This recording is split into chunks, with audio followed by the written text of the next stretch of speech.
All right, here we go. So welcome everybody. I want to go ahead and get this started. We have the privilege of having Brooke Van Paris on today, and she's going to be sharing her story of really how a very painful experience and season in life really led to her passion. And I think that's true for a lot of us. You know, very often we go through these really dark, horrible times even, and God really uses that to turn around into something beautiful and to help change other people's lives through us having gone through those times. So, Brooke, thank you for being here. So excited to share your story. You're so welcome. I ran across Brooke super randomly through social media. I happened to read her story and was just blown away by the depth of just pain that she went through, but then hearing her journey and how it has led to this incredible, you're just doing so much good.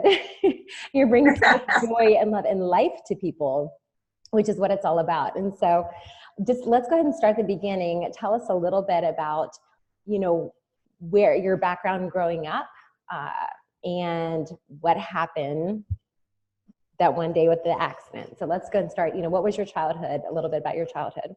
Yeah, so I grew up in Greenwood, Indiana, like going to Center Grove High School. I had two older sisters, so I was the baby. So I was always trying to be the funny one and try to be the center of attention because my sisters were always the high achievers. Mm-hmm. So growing up, my dad coached me in softball and basketball. I was kind of the tomboy. My family always wanted a boy, and they got the third girl. So I had to I'll take that job. as close to the tomboy as possible. Yeah, I had to play all the sports. So about middle school, my parents divorced. I was in about 7th grade, and I started gymnastics at the time. I ended up doing gymnastics for 10 years, so I did it throughout high school and all that good stuff. Loved school, loved athletics, and then I decided to go to Indiana University to pursue a major through the Kelley School of Business in accounting and finance. So I'm a numbers girl. Love it. Awesome. Yes. So you were in college and kind of doing your thing. And then what happened to make all that change? Yeah, so I feel like everyone's kind of got like this like pivotal moment in their life. Maybe some people haven't reached it, but you know, I feel like we all get dealt a different hand of cards, and my hand cards kind of got dealt to me. I'd always been a very invincible person, never broken a bone in my life, never got hurt, nothing. I mean, I went skydiving on my 18th birthday. I love it. I know, wild child. Yes, right there with you. I love that. Yeah. So my sophomore year of school, it was October 29th, 2009, because I'll never forget it. I had just taken a midterm. I was leaving class and passing through an intersection heading home, and somebody hit me head on. My car did 2 360s. I had an SUV. All 4 tires blew out. The windshield shattered. And my engine actually came in my car and was on my lap. So I had never gotten in an accident like that before. I had no idea if the smoke in my car was from a fire or what it was from. It ended up being the airbag dust. But I tried to get out of the car. My feet were stuck because the pedals had wrapped around them. So I fished my feet out of my shoes, got out, started screaming because I didn't know what was going on. A bunch of people grabbed me because there was a bunch of frat guys crossing the road, and called my parents. And then it was almost like I had a moment where my adrenaline calmed down enough for me to realize what happened, and everyone started screaming at the same time. Both of my hands were absolutely mangled. I still to this day don't know how I got out of my car. They were basically like crumpled up into these like fists because the airbag had shattered both of them. Yeah. Oh my gosh. And what was your just first thought when you recognized like, okay, my hands are not able to use them really right now? What was your headspace, heart space during that moment? Honestly, it was just like sheer panic, and like you think very irrationally when like something that traumatic happens. So I just remember actually going, my dad just bought me a new radiator. And like clearly that's the least of my worries at that point. Right. So yeah. Oh my gosh. Honestly, I had never broken a bone in my life, so I don't think I knew exactly what that journey was about to entail for me. So after that, when you realized just how bad it was and how bad you were affected, where were you emotionally and mentally during that time? So I would say I was pretty distraught upon learning that they were both like definitely broken and I had to get surgery and all that kind of stuff. But it didn't start getting to the real like depression phases until I kept finding out that I had to have multiple surgeries. So it's like, if you give me a timeline, I'm really good about being patient. And then basically I would have the surgery, I would get the cast off, I would go through physical therapy, I would go back to the doctor because something was wrong. I'd say, what does that mean? And they would say, we have to fix it with another surgery. So for me, the light at the end of the tunnel kept getting taken out, and it was like relapse after relapse after relapse. And so I started to get super depressed. I couldn't even feed and bathe myself. I couldn't do like the womanly stuff that you have to deal with every month. My dad literally fed and bathed me every single day for 2 years so I could stay in school. It was humiliating and humbling, but I needed help. I couldn't do anything for myself. Couldn't brush my teeth, put contacts in, do makeup, take a bath, nothing. During that time, because when you are so forced to rely on everyone around you, especially when you're a pretty independent person, that's devastating. That is just straight up devastating. Where were you mentally during that time? Like how low, how dark did it get for you? I mean, there was just points where, I would wake up. So, when like your foot falls asleep or something, when you're like sleeping, you wake up and you're like, oh, okay, it's still there. So that would happen to my hands all the time. So I'd wake up and I'd think it was just a dream. And then it was like, I would have this massive claustrophobic moment of like, oh my God, I'm actually in fingertip to elbow casts with external pins sticking out of my hands, like crazy looking. The hard thing is I was 19 years old. So all of your friends are 19 too. They really haven't gone through any sort of traumatic event before. Maybe their family members haven't yet either. So they don't really know how to like behave in situations like that. Right. And so I've learned that you don't ask people if they need help. You just show up. Because as an independent person, I never wanted to ask for help. And I needed it. And so a lot of my friends weren't there for me, which was very depressing. I had started a volunteer organization at school through the scholarship program that I was a part of. And it was those girls that came to my house and helped me get ready for class and took me to school. But I would say outside of just, feeling sorry for myself, it was like the cruelty of other people. Like it's made me think through a lot of interactions that I have with people who are suffering. Like I remember standing in front of a door for about 20 minutes one day because nobody would open it for me. Or a girl wanted me in one of my lecture halls for the way that I had to eat my food because all I had was thumbs. Or like a guy asked me out on a date and walked back to his frat group and laughed and never contacted me because it was a joke to go to the handicapped girl. Oh, that is so cruel. Oh my gosh. Yes. So, for me, it was like, that kind of stuff taught me a lot. And that kind of stuff, put my head in like a worse place than I should have even been. So my mom always told me, she said, Brooke, can you be happy for 10 minutes today? And then the next day she'd be like, can you be happy for 11 minutes today? She was like, every day, just try and be happy for one more minute. And so for me, that was such a small thing that made it more achievable for me to try and like think of the positives of life. Right. Wow. Yeah, crazy. Did you have, as far as getting out of kind of that funk, did you have any kind of faith base that was helpful? Did you have, did you have any sort of anchor, whether it was faith, whether it was friends, whether it was family, whether it was a combination? What helped you in that internal walkthrough? So when you go through something that traumatic, it definitely shakes your faith. And I'm a person of faith. I was raised Catholic. I pursue more of like a Christian faith now, more of a relationship with God and stuff like that. But the big issue for me is I was questioning a lot why God would have done something like that to me. Because I wasn't partying. I wasn't doing anything I wasn't supposed to be doing. I was getting really great grades, and I just didn't understand. I was having a hard time gripping on why this was my journey. And, I learned that God doesn't do bad things, but he can let them happen. So for me, it was a journey that I was supposed to go through. Would I ever wish it upon my worst enemy? Absolutely not. Do I want to go through it again? Hell no.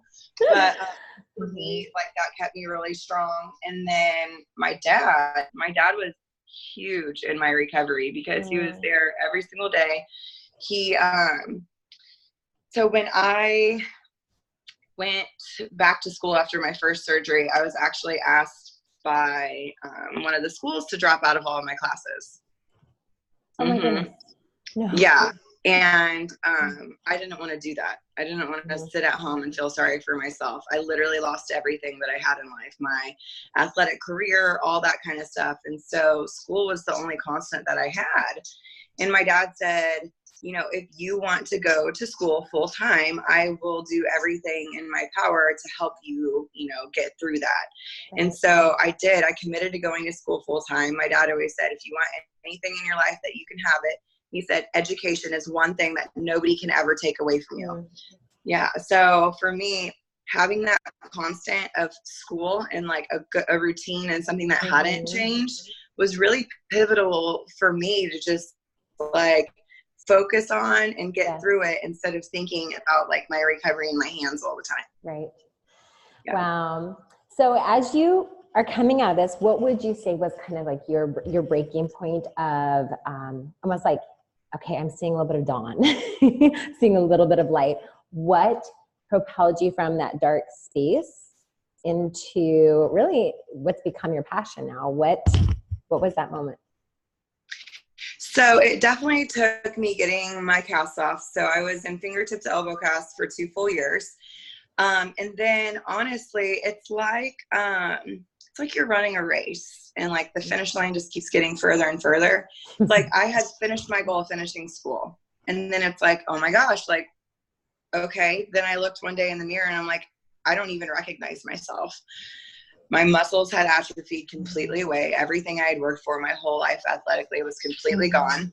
I mean, I was sedentary. So, I hadn't used them at all. And I wasn't feeding myself. So I wasn't thinking about what I was putting into my mouth either. So on top of the atrophying, I gained a lot of weight. I was about 175 pounds and over 50% body fat. And I had never seen myself that way. And to be completely frank with you, I did not like myself. I had a horrible relationship with my body image. And the worst part is I didn't know how to get it back. I wasn't educated. Coaches never told me how, why, what, when to do for exercise. They just told me to do it and I did it. So when I came into a gym setting after that to try and take control over my life, I was failing miserably. I kept doing all sorts of fad diets, weight loss pills. When I got to the gym, funny enough, it was right next to the high school I grew up going to. So now you have all of these people who were my peers and I was really fit, now seeing me in like the worst shape of my life. And so I was embarrassed. I didn't want people to look at me. So pretty much the same journey most people go through when they go to the gym for the first time. Yes. And so all I would do is get on the treadmill and press the green button and I would lose the weight and I'd gain it back twice as bad because I was overworking myself. I wasn't fueling myself correctly with nutrition. And it just was like, again, that cyclical relapse for like about 3 more years. So I worked for Anheuser-Busch at the time. I worked for them for about 5 years. And one of my coworkers there, he kept begging me to do an obstacle course race. So I'm like, okay. Like literally I'm in the worst shape of my life and you want me to go do this like running crazy event. Yes. No. So I told him no for like months. Yeah. No, I'm not doing that. I don't run. Are you kidding me? So after a few months of begging, I finally decided to do it. And it was actually a really, really local race in Brookville, Indiana, called Morgan's Mud Gauntlet. Oh my gosh, And amazing. I know, and I loved it. And that was kind of the turning point for me, because no one there judged me. Everyone there was at a different level of their own fitness journey. I huffed and puffed through the whole thing, but people were helping me over obstacles. Now at the finish line, we all wore the same medal, so I didn't feel judged.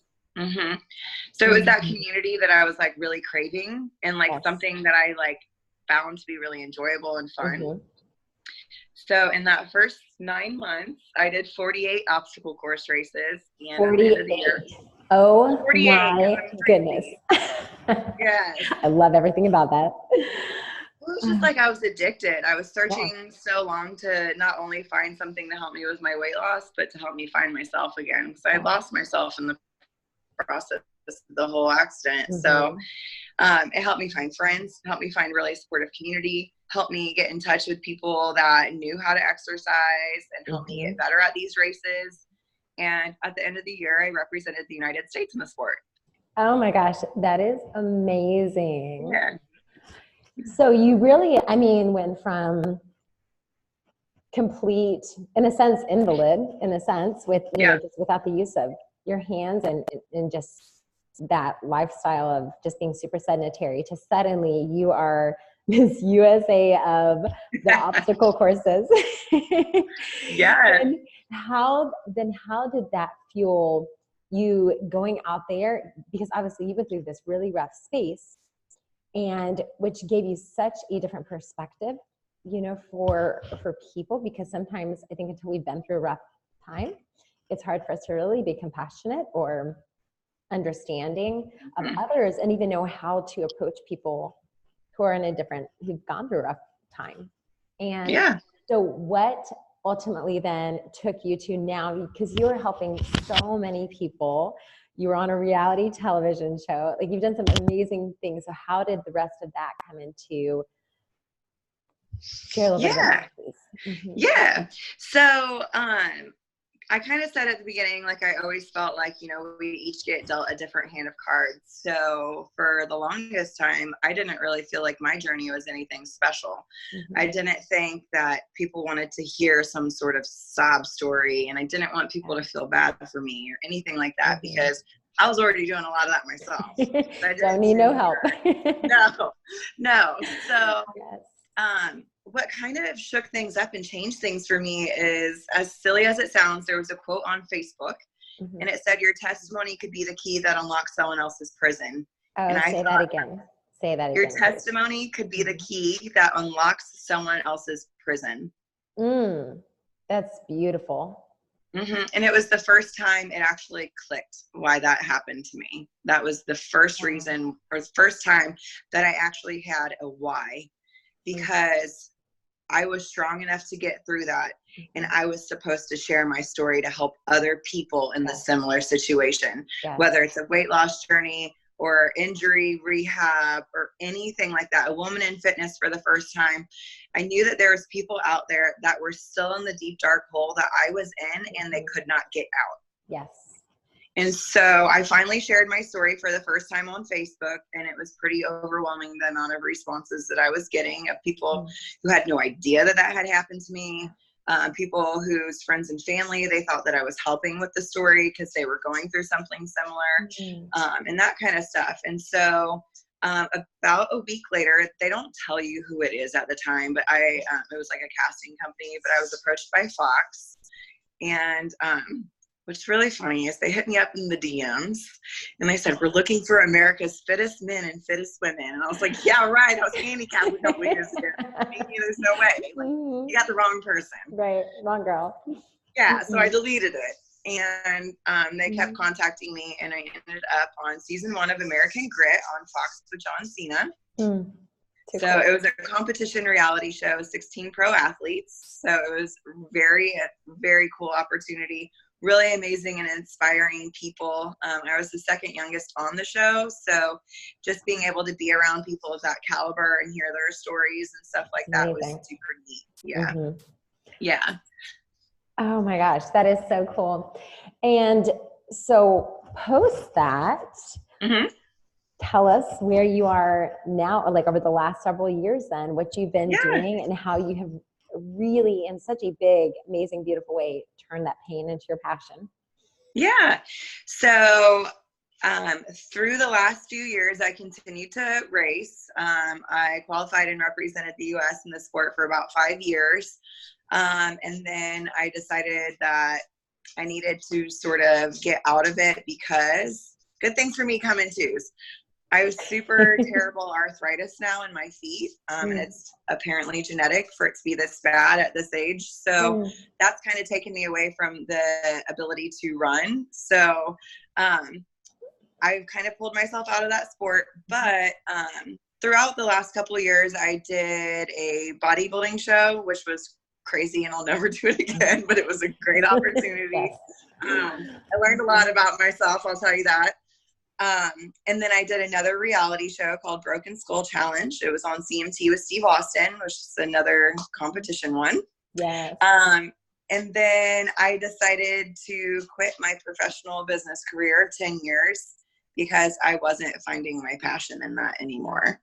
I feel like my whole life's journey is to be able to help people and inspire people. And I decided to go back to school to become a personal trainer. So I went through NASM, and I've been training for about 4 or 5 years. But I currently work at Lifetime Fitness in Cincinnati. So it's up in Mason, Ohio. I'm an assistant personal training manager there. So not only do I get to meet with, trainers and foster their growth and their business and stuff like that so they can be successful, but my favorite part of my job is my position in particular. I get to meet with all the new members. Oh my goodness. And it's the coolest, most impactful moment ever when they're sitting across from me and sharing their journeys and their stories, and I can provide that piece of hope for them for the first time. That same piece of hope that I needed when I was going to the gym and kind of spinning my wheels. Because a lot of people, once you're past 30, everybody's injured.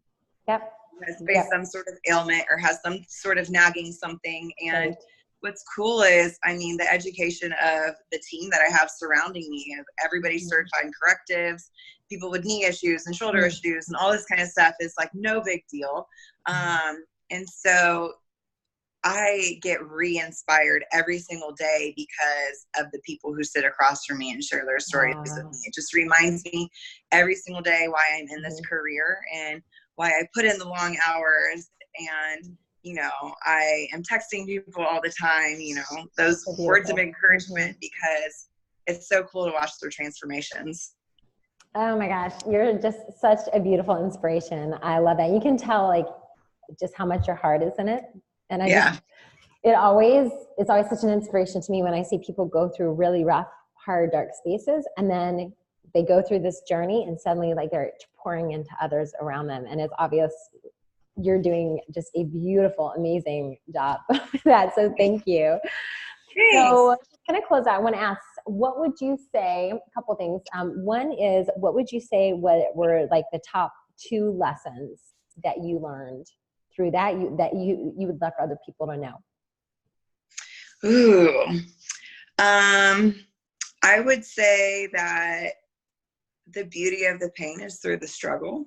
I learned a lot about my mental fortitude by having to go through a hard time. And what's cool is now I have the confidence to know that I am unstoppable when it comes to anything, because I know that my mind is so strong because I have been in those dark places and I've come back. I would say another lesson that I learned was to be kind to everybody, because you don't know what their story is. I have people all the time that they'll look at me and they'll be like, it must be nice to be fit your whole life. Do you have 10 minutes? Let's sit down and talk. Let me go back and over this. So I think what's really cool is it's you can't judge a book by its cover. A lot of people are facing battles that we have no idea anything behind what goes on behind the closed doors. And so taking the opportunity to get to know somebody before judging them, or listen to their story, or, just be a friend, being there for somebody, things like that, is it's kind of what, you know, I would say I would like other people to do. That's beautiful. I was going to say, what is one piece of advice that you would give to someone who has a friend who's maybe in a rough space right now, hard, dark space? I would just tell them to try and write down a list of like something good that happens every single day. To really try and like focus on the positive, because it's really easy to sort of let the bad times seep in. One of the quotes that I absolutely love, it's written on my mirror right now, is it says, if it's not good yet, God's not done yet. Oh, that's good. If it's not good yet, God's not done yet. Oh, I love that. Yep. Yep. So I Amazing. know if I'm going through a hard time, like I just need to like give it to God, because it is, my journey's not done yet. Yes. Like sometimes I say, why am I being taken through the water so many times? But you never see the dots connecting when you look forward. You always see them when you look back. True. So if I look back at my journey, every single thing that God has put me through has led me to something better in life. Yes. So like even when I went on the reality shows, I always said, if God presents an opportunity in my life, you have to take it, because he's never had me fall on my face with something that didn't lead me to something better. That is awesome. We're just going to drop the mic right there. Awesome. And last thing, what is one book that you have read that has just been very inspirational for you or made a difference, that our watchers and listeners can go out and get? What's one you'd recommend? Actually, some people love her, some people don't. I absolutely adore her. Would be Rachel Hollis. Yes. Girl Wash Your Face and Girl Stop Apologizing. Those are one of my two favorite books. They're not only just for women, but they're definitely kind of more geared towards like woman empowerment kind of things. And just being your authentic self. I think it's so hard this day and age to sort of be yourself in like a community where there's so much judgment behind a screen. Yes. So I love it. I think she's really empowering. I think she's a go-getter. She's one of those follow your dream kind of girls. And you know, for me, that was one of the hardest things. I left a career where I was making a ton of money to jump into personal training where it's commission based. But there's so much more value to be put on, you know, my day-to-day and actually being happy in your career. So I love her. I think she's super awesome. Her podcast, Rise, is also really amazing. And I hope to God one day I can go to one of her conferences, because they look super rad. I love that. Awesome. So you guys, you know, really what we heard with all this is that really God does take our pain and can use that for our passion and to change the world. And every one of us has a light to bring to the world that nobody else can. The way that Brooke does is really specific, because that's part of her calling. The way that you do is part of your calling, and every one of us is needed, and every one of us has a role to play, and it's important and it's priceless. And so whoever you are in that journey from pain to passion, just keep moving forward. There is hope. And you guys have an awesome day. And again, Brooke, thank you so much for being on here. And I would love for you to tell us, how can people get a hold of you if they are interested in you sharing your story for something, or just following along on your journey? How can we be in touch with you and follow you? So my Facebook page, the personal one, is going to be facebook.com/BVP606. And then my Instagram, which is super fun, is Instagram.com/Brooke Van Paris. And you'll see a page that's called Beast Mode Barbie. I love it. That's amazing. Yes. Awesome. Well, thank you again. You have a great day. And you guys, thank you for watching.